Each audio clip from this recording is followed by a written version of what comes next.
Yes?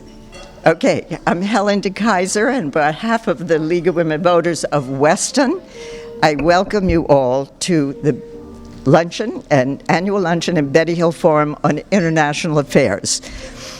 This program, you still can't hear me.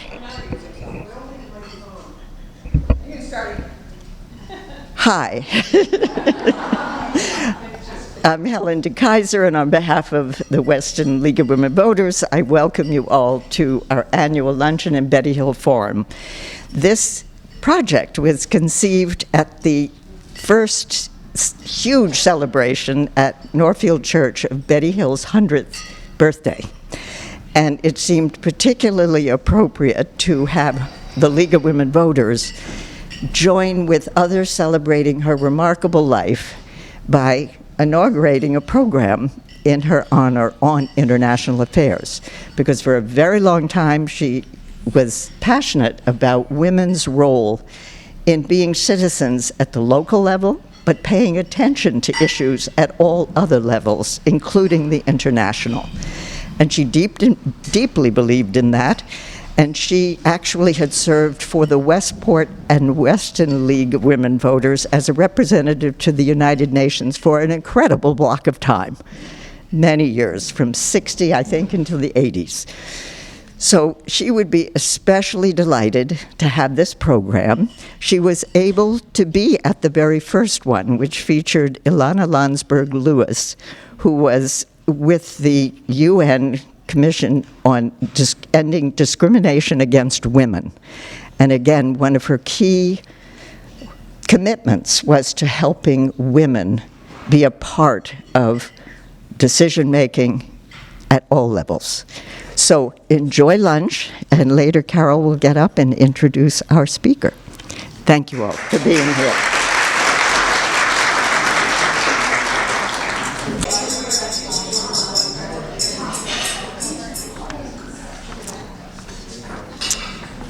Hi, everybody. Thank you so much for joining us.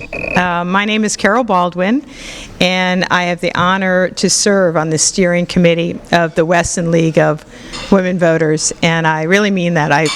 I'm very honored to be part of this organization. The Betty Hill Forum aims to broaden our understanding of the world outside of our lovely, safe, idyllic village of Weston.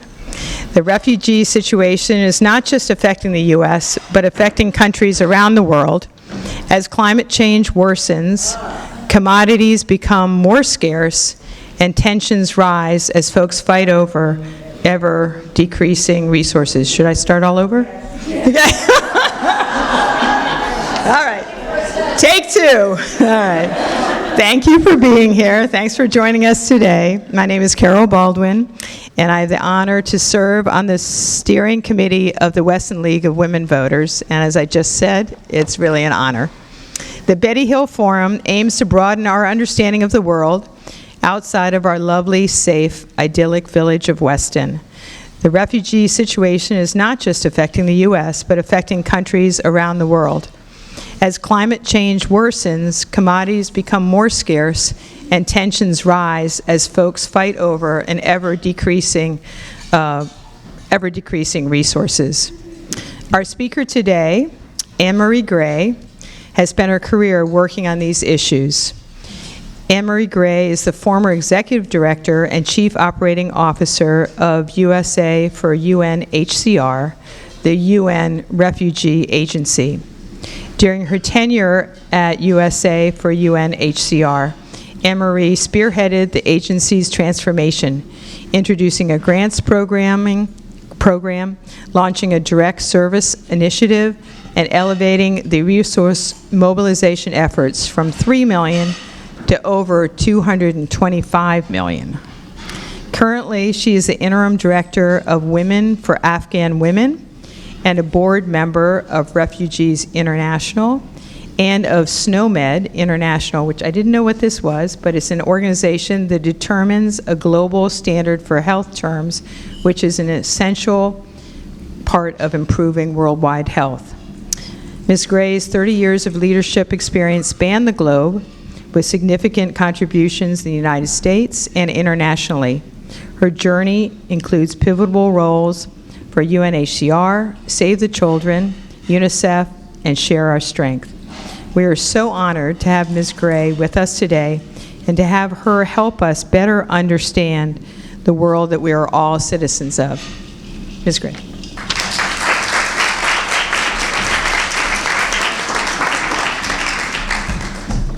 want to move that for me?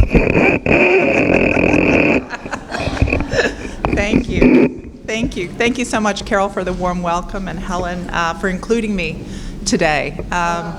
Yeah. A little closer? How's that? That's okay. Are we good now? Better? Mic drop? No? You got Thank you, Carol, for the warm introduction, and Helen for including me in today's event. It's great to meet so many of you and to meet old friends and colleagues, too. Terrific. So, thank you for joining me in this important conversation about the refugee crisis. I was asked to make it positive, so I'm calling this Dispelling Myths, Embracing Humanity, a Positive Perspective on the Refugee Crisis. So over the next 30 minutes, we'll delve into the complexities of this issue, hopefully offering a fresh perspective that focuses on dispelling misconceptions and celebrating our shared humanity. Now, the refugee crisis is often portrayed through a lens of fear and misunderstanding. But today, I'm hoping we can shift that narrative a little bit. Through engaging refugee storytelling and insightful analysis, we'll debunk common myths surrounding refugees, emphasizing their resilience, their contributions, and the potential for positive change they bring to communities worldwide. By fostering empathy and understanding, we hope to inspire actionable steps towards building inclusive societies where everyone, regardless of their background, can thrive. So let's begin this journey of compassion and enlightenment together. Let's define what it means to be a refugee. And I need someone to turn the presentation on. Sorry about that. I'll just start on this. So what does it mean to be a refugee? According to the United Nations High Commissioner for Refugees, UNHCR, I'm going to use acronyms, so get ready. It's going to be like alphabet soup. There are over 110 million people that are forcibly displaced worldwide. Now, when I started with UNHCR in 2010, that number was 40 million people. It's now 110 million. This is a growing crisis. Of those 110, 36.4 million are refugees. And 62.5 million are internally displaced people. These are people that are forced to move from their homes within a country. Should I try it?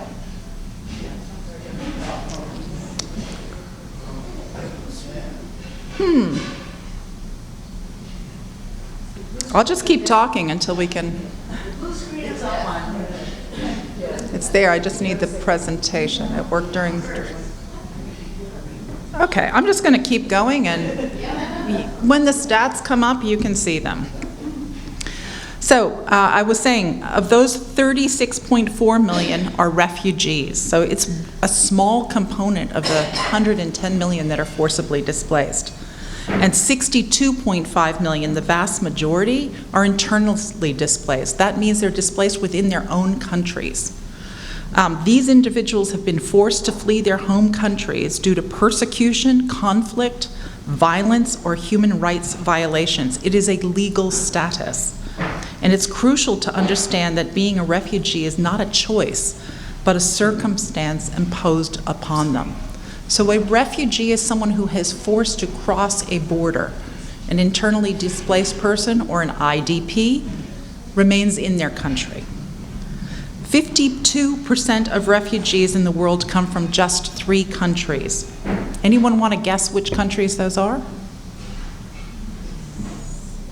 Ukraine, Syria, and Afghanistan. and 69% of refugees are hosted in neighboring countries. They're hosted in places like Turkey, Lebanon, Pakistan, Poland. Now, many of the countries that host refugees are low and middle income countries with their own issues, and in some cases can barely service their own populations.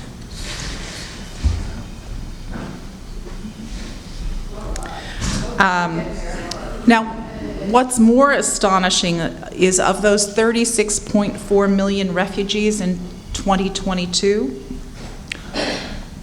only 463,500, that is less than 500,000, were returned home or resettled in a Western country. Every refugee I've ever met in a camp or in an urban setting has one desire, and that's to go home. They don't tell me they want to come to the United States. Some will tell me they'd like to go to Sweden or Germany, but most want to go home. And for the vast majority of refugees, that is simply not an option. Now, of the 463,000, only less than 60,000 were resettled in 2022. Resettlement is when they go to a third country that provides them with a home. That is less than 0.7%. So we talk about the refugee crisis in huge numbers and these people flooding to our country, but we are talking in the US of less than 26,000 people that came here last year. Does anyone want to guess where the majority of refugees in the United States that were resettled here, what countries did they come from? Top 3 countries.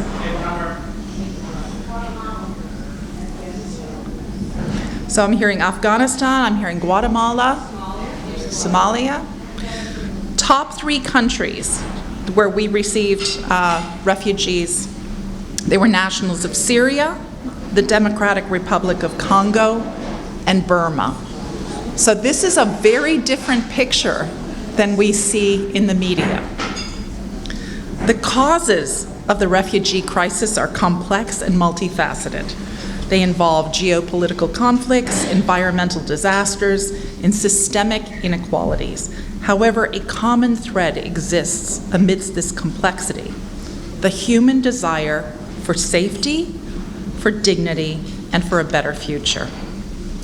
Now, I want to debunk some myths for the next 10 minutes.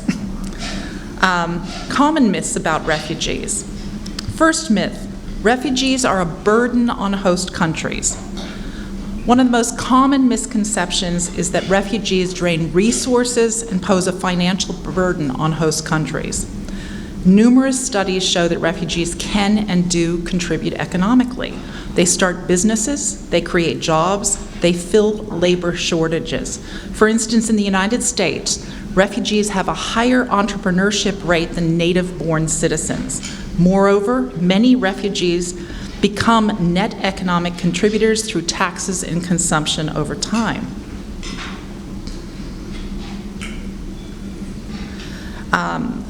The second one is it's easy to enter the United States and to remain here. I have a little map here, which I've shortened. There are actually several more steps. But the reality is that the legal refugee and asylum processes are arduous, complicated, and extremely backlogged, and many of the rules change in response to current events and political considerations. If you were a refugee coming from Syria, it's a completely different process than if you were trying to seek asylum and you're a recent evacuee from Afghanistan. It's a different visa classification, it's a different process. But the process is complex. For refugees coming to the U.S., the refugee status is, we offer it to very, very few people. It entails multiple steps. It includes very complex vetting processes. Over 8 federal agencies are involved. There are biometric checks, there are security checks. It often takes years to achieve. The average refugee that is granted their status by UNHCR, it will take another 2.5 years of US government vetting before they even get the right to get on an airplane.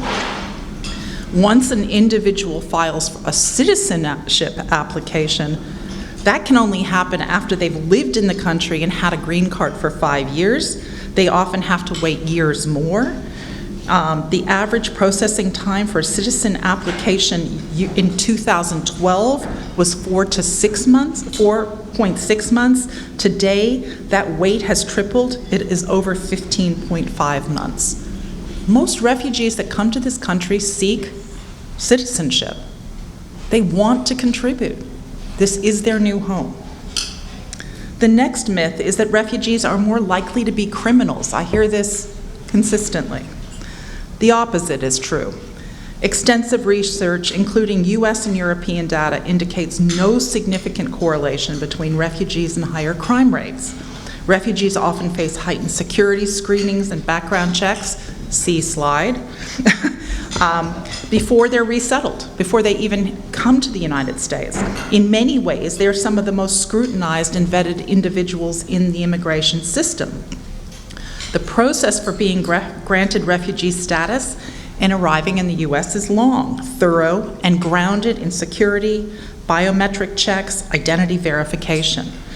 It takes 2.5 years for those granted status to receive approval to travel, 21 various medical security and ID checks involving 8 different federal agencies.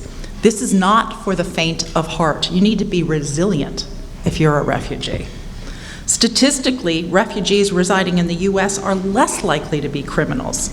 A recent study analyzing 150 years of U.S. Census data showed that immigrants and refugees have never been incarcerated at a higher rate than U.S. individuals. It's never been the case. The gap widened since 1960, and immigrants today are 60% less likely to be incarcerated than U.S.-born citizens. Furthermore, the crime rates decreased as immigration grew in 200 U.S. cities from 1970 to 2019. The fourth myth, refugees receive an unfair level of support from government and are a drain on our economy. The reality is that the support new arrivals receive is extremely limited. Basically, it equates to 3 months of living expenses. It's below poverty level what we provide as a federal government. It's distributed via one of the 9 resettlement agencies that are accredited with the U.S. government. So HAAS, International Rescue Committee, the Lutherans, Catholic Charity. It's largely religious-based. These are the 9 agencies that handle the vast majority of resettlement in this country. They get the funds from the federal government that equate to about 3 months of living for a family. And then they often pick up, through charitable donations, they pick up remaining costs. But the funding from the federal government and state governments is very, very small. Additionally, most refugees enter the U.S. workforce immediately upon becoming eligible, and then go on to contribute tremendously to our economy, giving back far more than they've ever received. They only receive the essential support when they arrive. Most begin their lives with minimal resources, and the public support that the families receive is temporary and requires participation in the workforce. In other words, if you're not working, you're not getting that. It doesn't matter what your circumstances are. So the initial support, as I said, is often repaid many times as families contribute to the economy, to the tax base immediately, and if allowed to stay, over the course of their lifetime. Newcomers strengthen our workforce, filling roles in healthcare, STEM, construction, environmental services, and more. 22% of the entrepreneurs nationwide were born outside of the U.S. And according to a report in 2021 from the American Immigration Council, immigrants and refugees in the U.S. have a collective spending power of $1.4 trillion and pay about $525 billion in taxes each year. In many New England states, just to bring it home, immigrants are the key and often only strategy for combating shrinking workforces in communities. Look at Lewiston, Maine. Lewiston, Maine was a depressed industrial mill town, very close to where I went to college.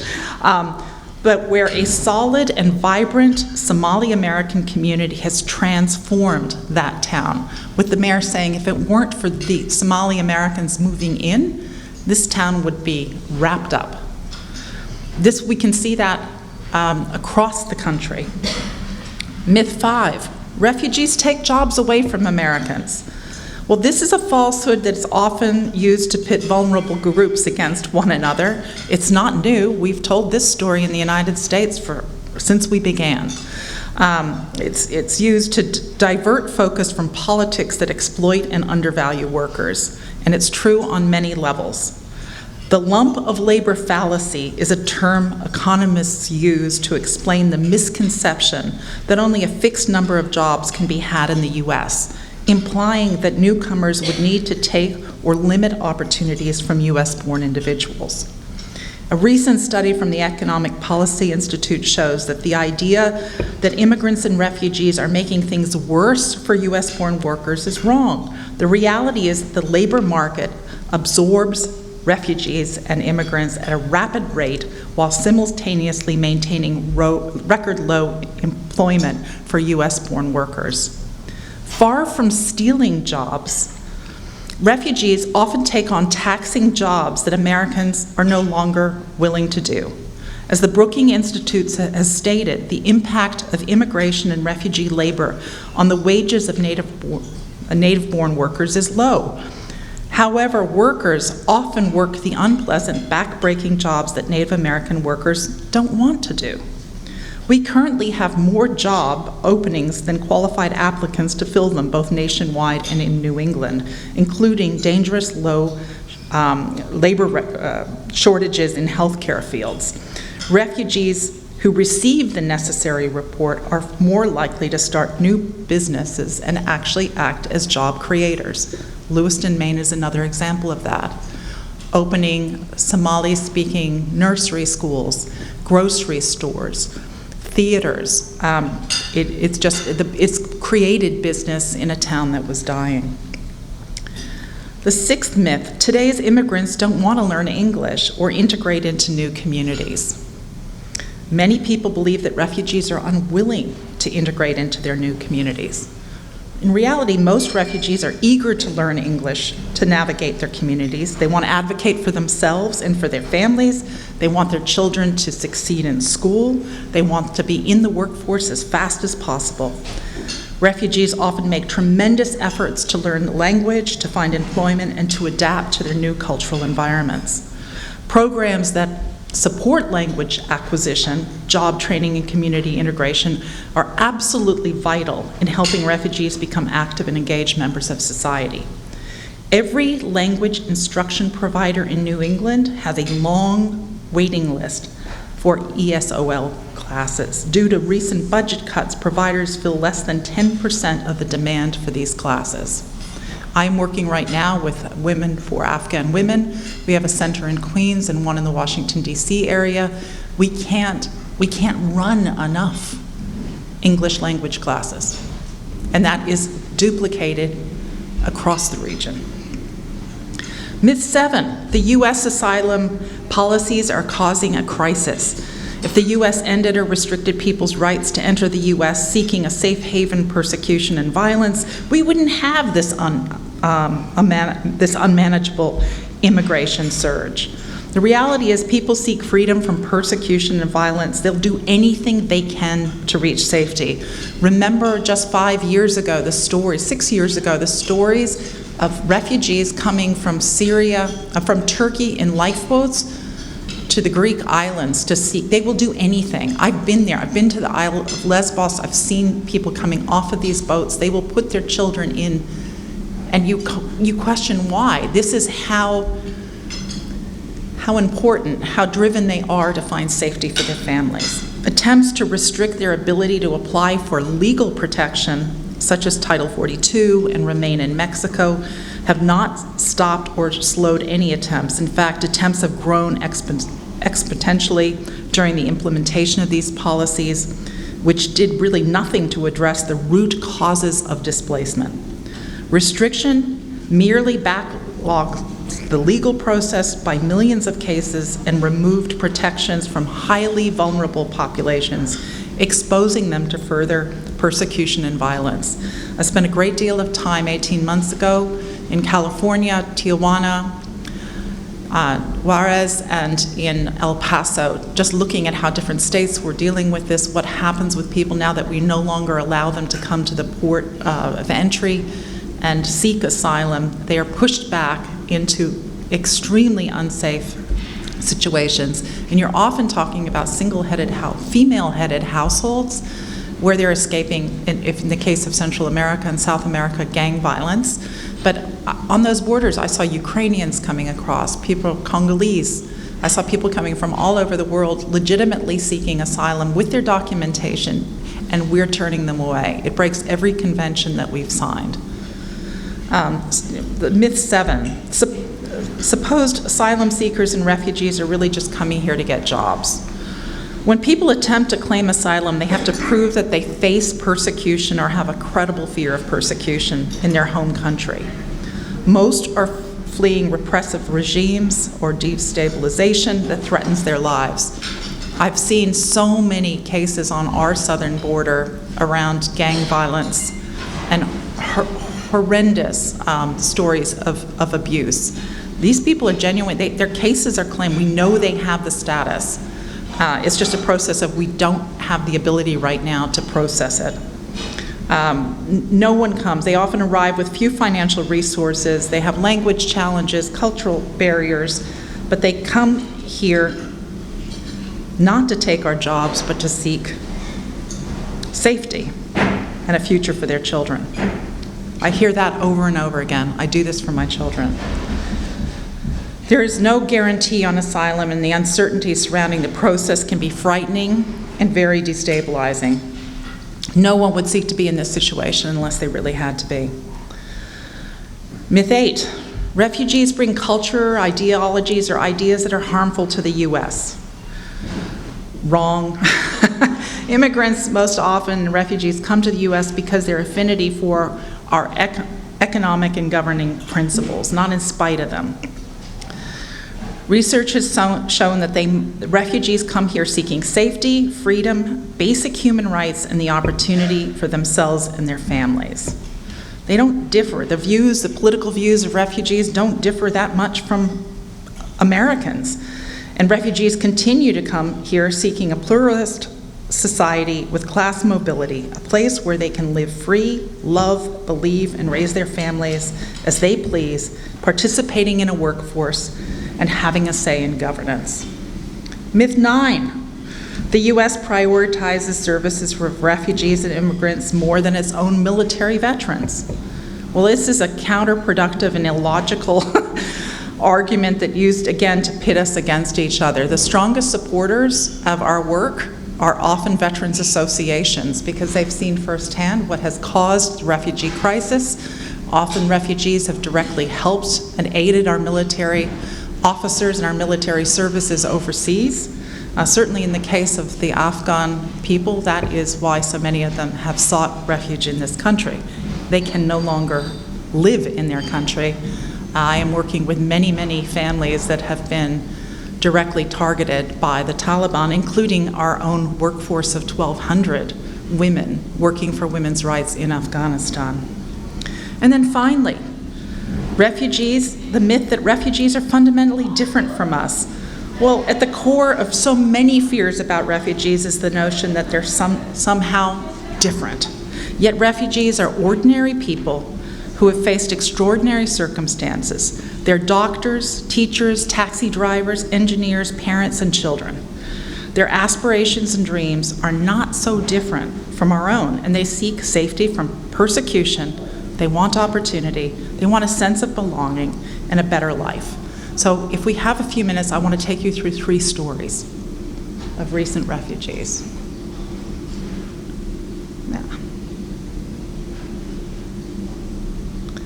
So Abdallah Al-Obadi was our first winner at USA for UNHCR of our Youth Refugee Storytelling Competition. Our premise was very much that we are not there to tell refugee stories, we're there to provide a platform by which resettled refugees in the United States, young people can tell their own stories through writing, music, video. Abdallah arrived in the U.S. from Jordan, where his family spent 8 years in a refugee camp. His family fled Iraq, where his family had been bombed within weeks of his father notifying the U.S. forces about a government torture facility. He recalls, because I do believe I should tell this in his words, my father's, patriotism put our family in mortal danger. It cost him and our family's future in Iraq, and nearly cost us our lives. We fled to Jordan, and for 8 years lived with no citizenship, no health insurance, and very limited opportunities. While a refugee, I learned to play the guitar.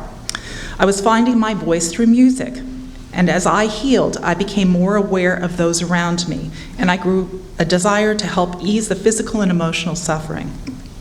It was in Jordan that my dreams of one day becoming a doctor began to take shape. In 2013, after 8 years of living as refugees, my family was accepted to resettle in the United States.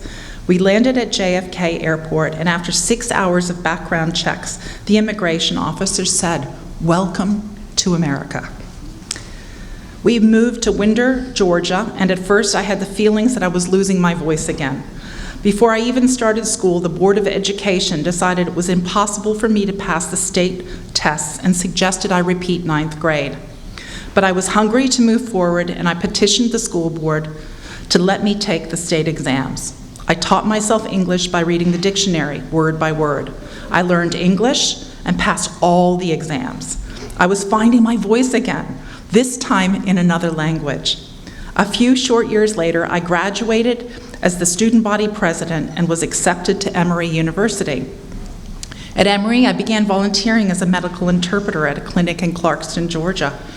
One of my first experiences as an interpreter was with a refugee from Syria. He arrived at the clinic disoriented and spoke no English. At that moment, I was helping him find his voice. He's on Lipizzole, bisoprolol, and aspirin, I told the doctor. I listed his medications and medical history. He said, "Shukran," which is Arabic for thank you, to me. And I said to him in Arabic, "I too once spoke no English, and I'm here for you." Then we talked about his favorite foods and his family. It mattered to me to learn about him and to try to help him feel more comfortable in that moment.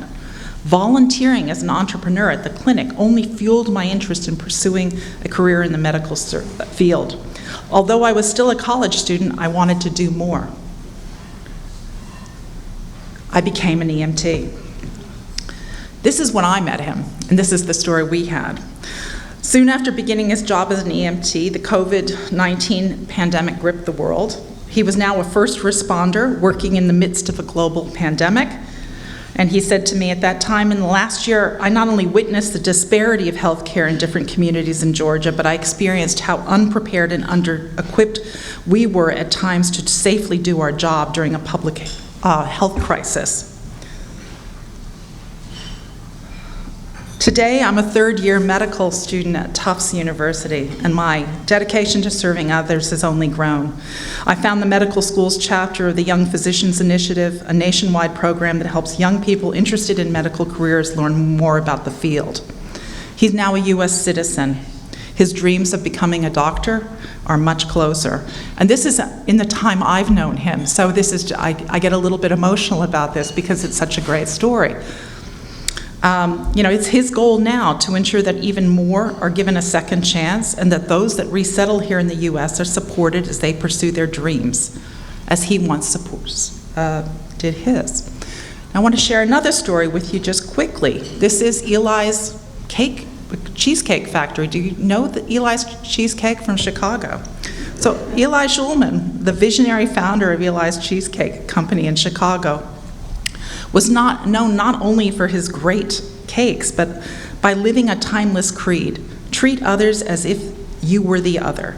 His philosophy became a guiding ethos for the company, and over the past 4 decades, it has helped transform the lives of resettled refugees in the city. We found that hiring refugees and having them rise in the company is just as important as their commitment to growing the business. said Mark Schulman, president and CEO of the Cheesecake Factory. He's the son.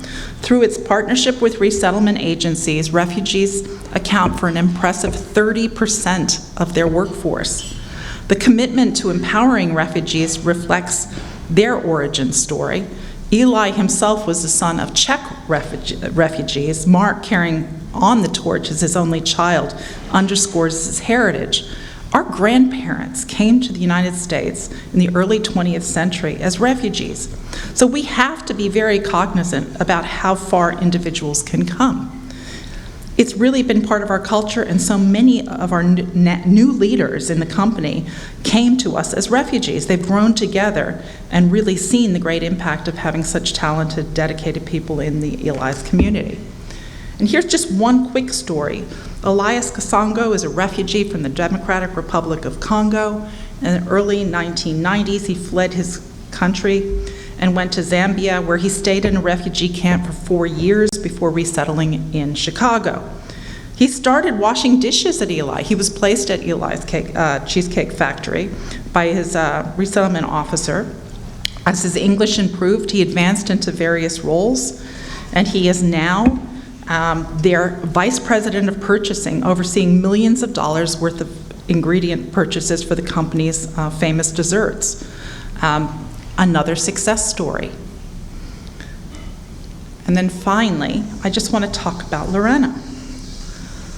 Lorena is a program director for Upwardly Global, where she works, where her work centers on economic inclusion with immigrants and refugee communities.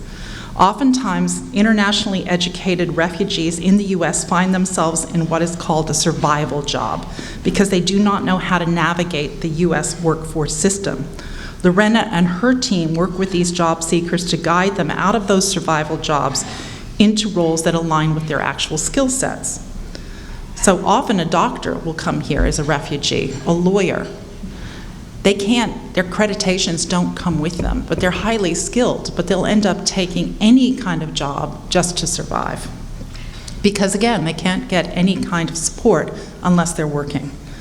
Unemployment is not only an opportunity for refugees to contribute back to their communities that welcome them, but also a way to help themselves and their families continue to grow. While the work centers on economic inclusion, it's really about autonomy and the ability of people to make decisions and grow professionally. Another pillar of her work at Upwardly Global is building employer partnerships to help migrate employer biases against refugee populations. Upwardly Global partners with one of the biggest hospital and healthcare systems in New York City. Her returnship model to help healthcare professionals try to restart their careers within the healthcare setting. In this program, job seekers get a short-term contract assignment that puts them on a pathway towards a permanent healthcare career. Job seekers are then afforded opportunities to network within there and really try it on their own to get a job. So she shares with us that my team and I work with a woman who arrived with her family from Venezuela. She was an anesthesiologist in Venezuela and has been applying for low-level jobs within the hospital with the Upwardly Global partners. When the hiring manager saw her background, she was asked to interview for a managerial anesthesiologist position within the hospital. She successfully completed the interview process and got the job. Lorena has gone on to be a delegate for Refugee Congress. She's been a representative at the UNHCR's Dialogue and Global Forum for Refugees, and just another outstanding example of someone with a little help who has done well. So now, how do we foster greater empathy and understanding towards refugees in this country? We educate ourselves and others. The first step is really talking about the realities of the refugee experience. Seek out reliable sources of information. Listen to refugee stories and challenge misconceptions when you encounter them. Take the time to read, to listen, and learn about refugees from refugees themselves. No one can tell a story like someone with lived experience. The second thing would be supporting refugee organizations. Many organizations are dedicated to supporting refugees, both locally and globally. Consider volunteering your time.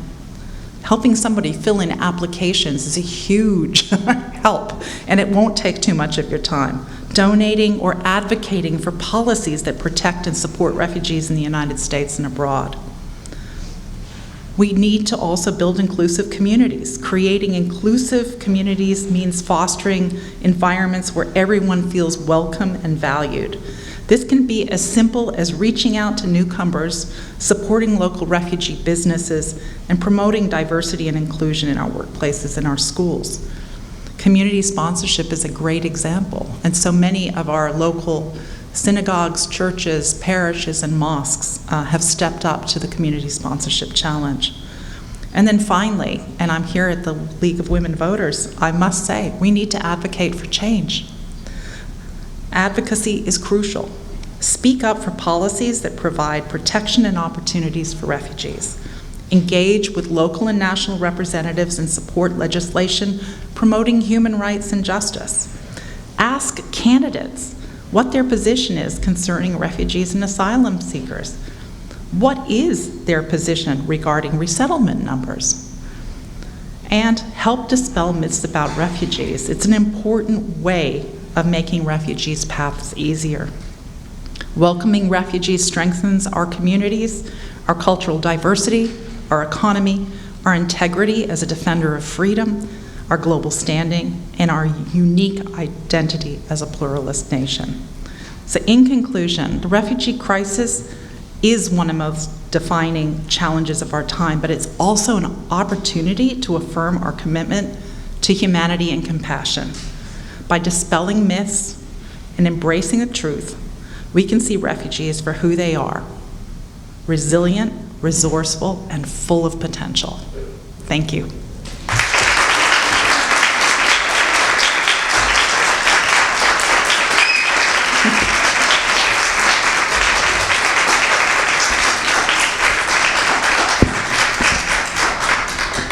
Now, I don't know if you have any questions or any comments that anyone would like to share. Or go ahead. You'll have to speak up because there's no roving mic. I'm here for some people now. I went to Save the Children as a recruiter for 2 years. While I was there, I was remarkably shocked on how many nonprofits there are working. When I looked at the Council for Philanthropy and saw the list of the people in the trenches working on the most extraordinary international, national projects, it really hardened my heart. Yep. My question to you is, since we're in this dry environment and your speech was great, I really liked it. I enjoyed it very much. Thank you. It's a question that can't be answered, so I understand this. But as an entity that you are working with, as you interact with, as I said, many non-Jew NGOs, can you see you're there all the time, seeing what has worked, and you know what sometimes blocks that which works. Do you see a path, even a possible good outcome in the coming 2 or 3 years, where people can brighten up their horizon and see options instead of shutting down and being fearful? Sure. Should you address that in some way? Sure. I think many of the NGOs and nonprofits that work in this space are working to address the immediate humanitarian need or the disaster when it happens. For in the case of UNHCR, we deploy immediately when there is a mass migration of people, and the government, because the government of the country in which the people are fleeing into, have a responsibility to adhere to international agreements, 1953 convention.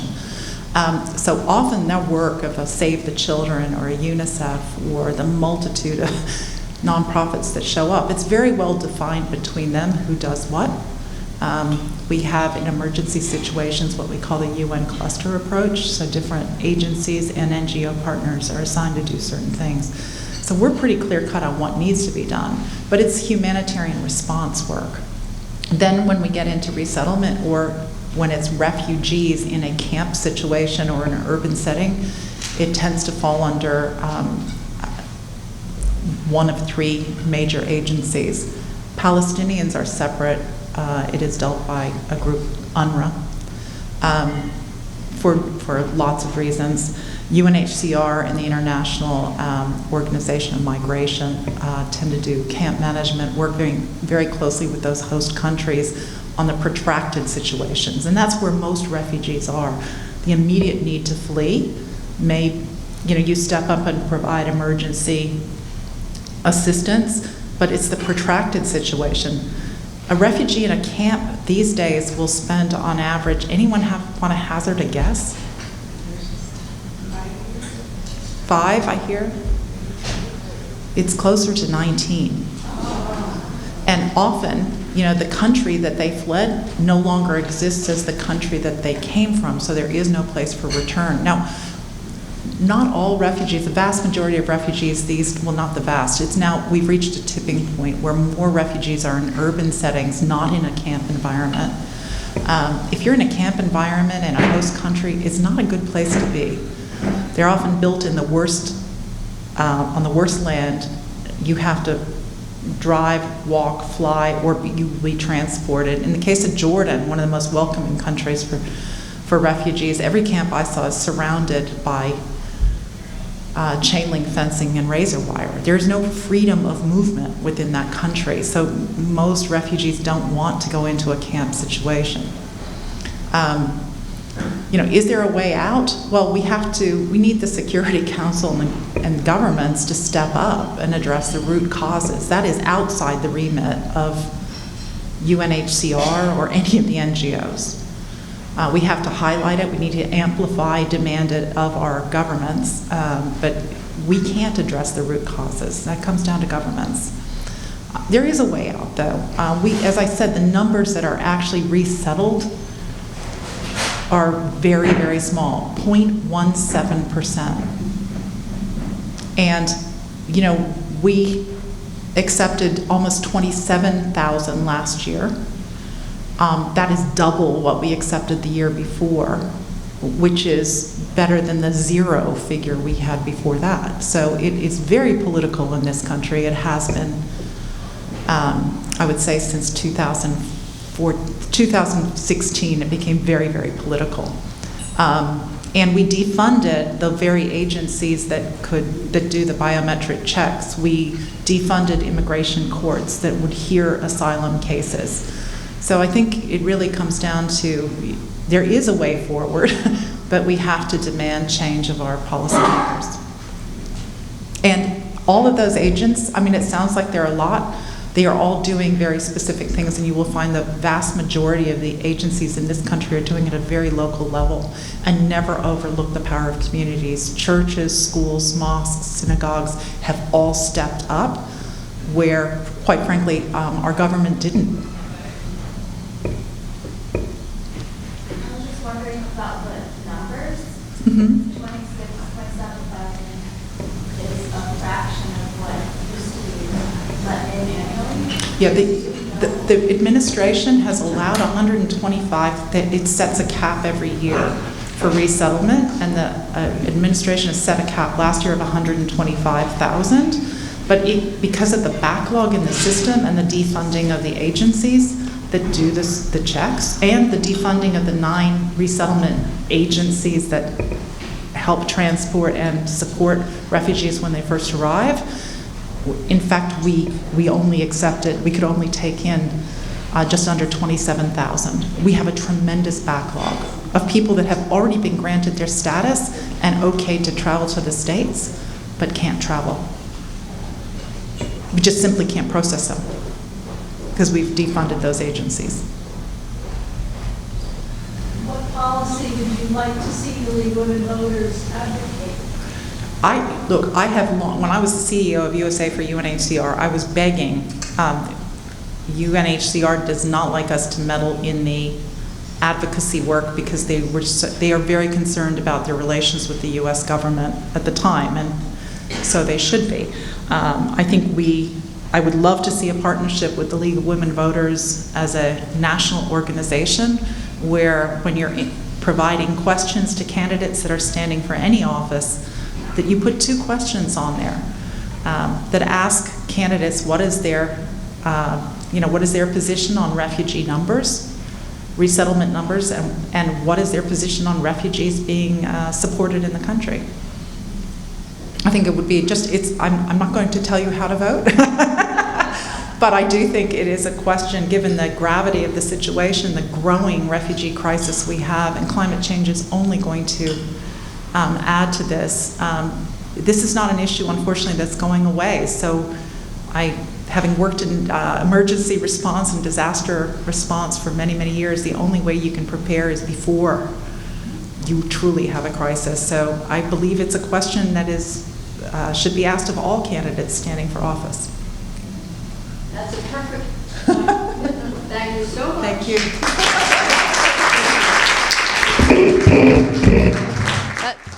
That's me. I know how to make noise. I'm Margaret Wurtenberg. I'm the acting convener, and I have 2 things to tell you. First, if you didn't have enough good food today, we're having Politics and Pie, which is the annual question and answer session with our state senator and our state representative, and it will be taking place tomorrow from 11 to 12 at the library? Outside. It's a sunny day, it's gorgeous, and we're not joking about the pie. It's spectacular, and I believe if you join the league, you get a free pie. And my second piece of information is we are honoring today Lucy Bowden and Reg, and also, not to mention Lois Miller, who is the person who was so helpful to me right from the beginning. She really tells it like it is, and that they are here being honored, and I think we have something for them. Could you come up? Little drum roll. Yeah? Is this the whole thing? Both of them? Okay. Okay.